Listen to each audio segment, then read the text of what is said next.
The Borris Lace by Post project was an initiative by Carlow Arts Office, Creative Ireland Carlow and the EU Craft Hub, with support from the Borris Lacemakers and in collaborations with myself and Jules.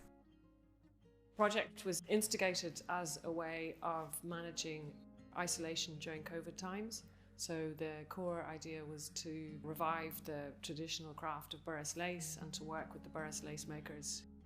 It was a many-layered way of reaching out to people in a safe way, which was why we used the postal system, and connecting with people who had an interest in learning a new craft. Over a 6-month period, we sent out a craft pack each month. The first pack was an introduction pack, explaining the history of Borris Lace. The age range was from 65 to 99. We tried to make the project accessible for everybody, so if it meant drawing, fabric printing, stitching, or trying the traditional lace technique. We came up with a system where we could post out this kind of template of patterns and designs. We wanted people to select what they wanted to feel positive about and what they wanted to react to. So it was a way of trying to find the means of supporting people, but letting them find their own way of working out their designs. We came up with a system where they drew their designs, selected the favourite element that they wanted, and then they posted it back to us, and then that design specific to each participant was what they used as a building block. So we had the opportunity to go into Borris Lodge Nursing Home and get to interact with the participants. It was the first time we've got to see the people who would receive the packs face to face. I think really brought home to us how important such a tiny little thing it was of us just coming in, and by the packs were an opportunity for people to gather. A lot of the participants found out had a background in sewing and stitching. One of the participants used to be a sewing machinist. The lady who was an invisible mender, how she went on her own when she was 16 to England to train other people. I used to do invisible mending. Do you remember D&Co on the Marion Road? And they sent me to England. The place belonged to them to learn law and come back and teach it. To send you over on a boat on your own at a young age. What did your mother say? She thought I was mad. And she thought they were mad to send me on my own. A playing field for all these conversations and memories and stories. So it stops being about the sewing and the stitching, and it becomes more about people's lives and how they connect with each other.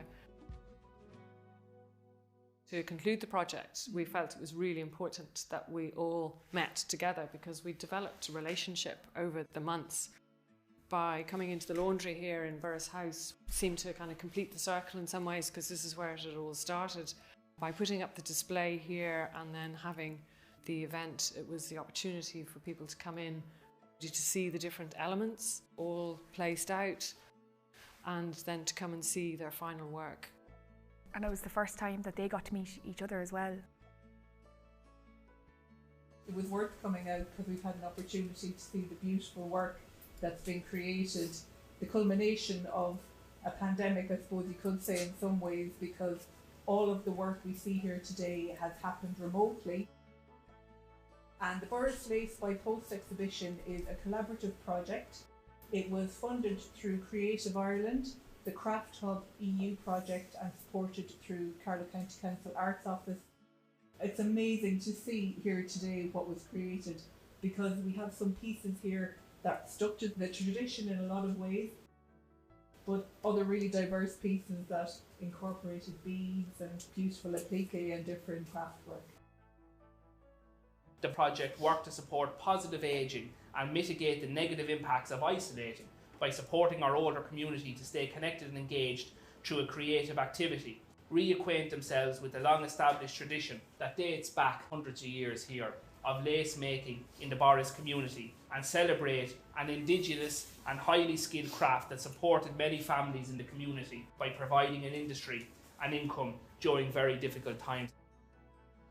And I think that is something that was fantastic to see groups like the Borris Lacemaking Group coming together and working with people that might take up the craft of lace making.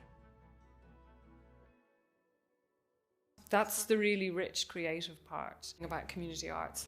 Whatever makes a platform for people to come together. We would never have met the people from the nursing home, and the outreach to the community and the people that we were meeting through post.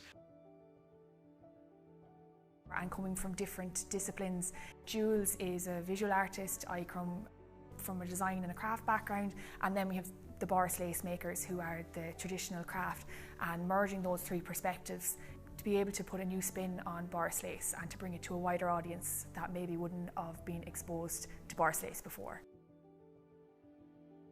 It's a beautiful skill that anyone can do, whether it's the traditional stitching or embroidery or printing or drawing, that there's loads of ways to approach it and that it can be shared.